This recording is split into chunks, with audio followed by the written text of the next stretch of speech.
সিঙ্গেলদের হৃদয়ে বুলেটের মতো প্রবেশ করছে। বৃষ্টির দিনে ওয়াইফ আমার জন্য খিচুড়ি রান্না করবে, অমলেট রান্না করবে, একটু গোশতের ভুনা করে আমাকে খাওয়াবে। বৃষ্টির এই রাতে দুজন দুজনকে জড়িয়ে আমরা ঘুমিয়ে থাকবো। কি একটা ফিলিংস! এরকম হাজার তিনি প্রায় প্রেম নিয়ে কথা বলেন। আপনার গার্লফ্রেন্ড আপনাকে ধোকা দিক, আপনাকে যাই করুক, আপনাকে চিট করুক, তাকে মাফ করে দেন। মেসেজ ড্রপ নিয়ে কথা বলেন, তারপরে খেলা নিয়ে কথা বলেন, তুফান সিনেমার মুভিতে গল্প। সাকিব খানকে জিজ্ঞাসা করা হয়েছিল তুই কি চাস, উত্তরে সে বলেছিল পুরো দেশ। এক্স্যাক্টলি এই সিনটা কেজিএফ মুভিতেও ছিল। সেখানকার হিরো রকি ভাইকে জিজ্ঞাসা করা হয়েছিল করেন এই ধরনের স্কলারের থেকে দিন শেখা যাবে কি না। লা হাওলা ওয়ালা কুওয়াতা ইল্লা বিল্লাহ।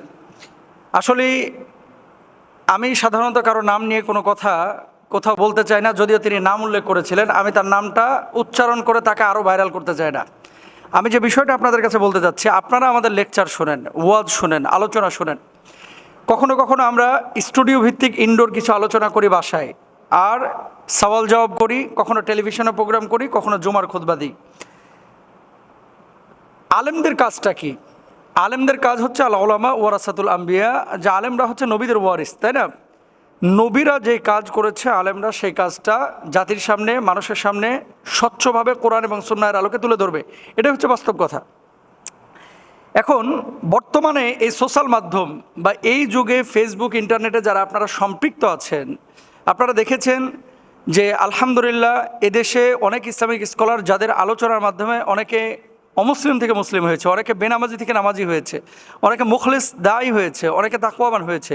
আর কিছু কিছু মানুষকে ইদানিং দেখা যাচ্ছে যারা প্রেমের আলাপ ছাড়া কোনো আলাপ নাই, তারপরে মনে করেন গার্লফ্রেন্ড বয়ফ্রেন্ডের কথা, তারপরে মনে করেন সিনেমার গল্প করা, তারপরে ফুটবলের গল্প করা, এই ধরনের অনেক বিষয়গুলো তারা বিভিন্নভাবে বিভিন্ন উপায়ে দর্শকদের সামনে, মানুষের সামনে, জাতির সামনে পেশ করছে।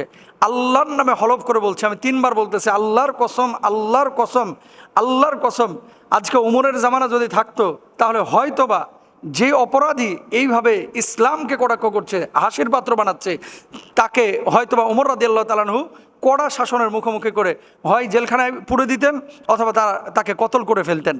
এরকম যারা ইসলামকে তামাশার পাত্র বানায়, ইসলামকে তামাশার পাত্র বানায়, যারা এই কথাগুলো বলতেছে, কখনো ব্রাজিলের কথা বলতেছে, আর্জেন্টিনার কথা বলতেছে, মানে কিভাবে, যারা আজকে সকালবেলায় তোমরা খেলা দেখেছো, আবার বলতেছে যে গার্লফ্রেন্ডকে মেসেজ ড্রপ করার কথা। আমি বলি কি, যে এমন কথা বলে শুধু মেসেজ ড্রপ করার কথা, ওকে থানায় ড্রপ করেন, অথবা ওকে পাবনা পাগলা গারদে ড্রপ করেন। একটা রেফারেন্স নাই, একটা আয়াত নাই, কোরআনের কোনো দলিল নাই, পুরোটাই খালি ড্রপ আর ড্রপ, পুরোটাই ড্রপ আর ড্রপ। ইসলাম কি বলে? জায়েজ আছে এই সমস্ত বিষয়?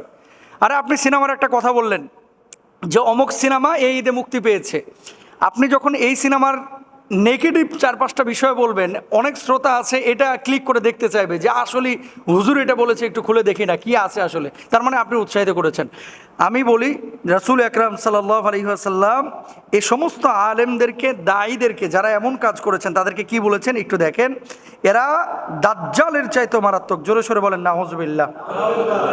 আল্লাহর হাবিব সাল্লাল্লাহু আলাইহি ওয়াসাল্লাম এদেরকে দাজ্জালের চাইতেও মারাত্মক বলেছেন। দেখেন রাসূল আকরাম সাল্লাল্লাহু আলাইহি ওয়াসাল্লাম বলেছেন, এমন কিছু রয়েছে যেটির ব্যাপারে আমি আমার উম্মতের জন্য দাজ্জালের অপেক্ষাও বেশি ভয় পাই। নবীজি বলছেন যে পরবর্তীতে এমন কিছু মানুষ আসবে যে মানুষগুলো দাজ্জালের চাইতে মারাত্মক হবে। দেখেন, ভণ্ডামি আপনি সাধারণ গেটআপে করেন, সেখানে কোনো মানুষ বিভ্রান্ত হবে না, যে ও জানে যে ওটা ভণ্ড। আর যখন আপনি ধর্মীয় লেবাস পরে আবেদ আলীর মতো, যখন আপনি টুপি পরে, পাঞ্জাবি পরে, দাড়ি রেখে আপনি যখন এই ধরনের কোনো কাজ, কোনো কর্মকাণ্ড করবেন, তখন মানুষ মনে করবে এটা ইসলাম, অথচ এটা সম্পূর্ণরূপে হারাম। আল্লাহ রসুল সাল্লাল্লাহু আলাইহি ওয়াসাল্লাম কি বলছেন? তখন আমি ভীত হয়ে পড়লাম। তাই আমি বললাম, হে আল্লাহ রসুল সাল্লাল্লাহু আলাইহি ওয়াসাল্লাম, এটি কোন জিনিস যার ব্যাপারে আপনি আপনার উম্মাহের জন্য দাজ্জালের চাইতে অধিক ভয় করেন? আল্লাহর হাবিব সাল্লাল্লাহু আলাইহি ওয়াসাল্লাম বললেন, পথভ্রষ্ট আলিমগণ। আমি এই ছেলেটাকে, যেই মেসেজ ড্রপ বলেন, আপনিও চিনেন, আমরাও চিনি, একে আলেমই মনে করি না। যদি আলেম হতো তার তাফসির থাকতো, আলেম হতো ইসলাহের অনেক কথা থাকে, আলেম যদি হতো তাহলে কোরআন হাদিসের অনেক কথা থাকে যেগুলো নিয়ে কথা বলতো। সারাক্ষণ খালি এই যে গার্লফ্রেন্ড বয়ফ্রেন্ড এই ধরনের আলাপ আচরণ যারা করে তাদের আলোচনা শুনেন না ভাই। আর আপনাদেরকেও বলি, কোথায় থাকে? এর কি বাপ মা নাই? এর কি আত্মীয় স্বজন কেউ নাই? এর কি ওস্তাদ কেউ নাই? কোন এলাকায় সে থাকে? তাকে হয় শাসন করেন অথবা তাকে নিয়ে গিয়ে আইনের হাতে তুলে দেন, পুলিশের হাতে তুলে দেন। এবং এই সমস্ত পাগলামি যারা করে, এরা শুধুমাত্র নিজের ক্ষতি করতেছে না, বরঞ্চ সমষ্টিগতভাবে ইসলামের ক্ষতি করতেছে। এদের ওয়াজ শোনা যাবে না, এদের থেকে দূরে থাকবেন, মাহফিলে এদেরকে নেবেন না, এদেরকে মসজিদের ইমামতিতে নেবেন না। এরা ফাসেক। এই সমস্ত মানুষগুলো হচ্ছে ইসলামের সাথে বেইমানি করে, গাদ্দারি করে। আল্লাহ তাআলা আমাদের সবাইকে হেফাজতে রাখুন। হক্কানে আলেমদের আলোচনা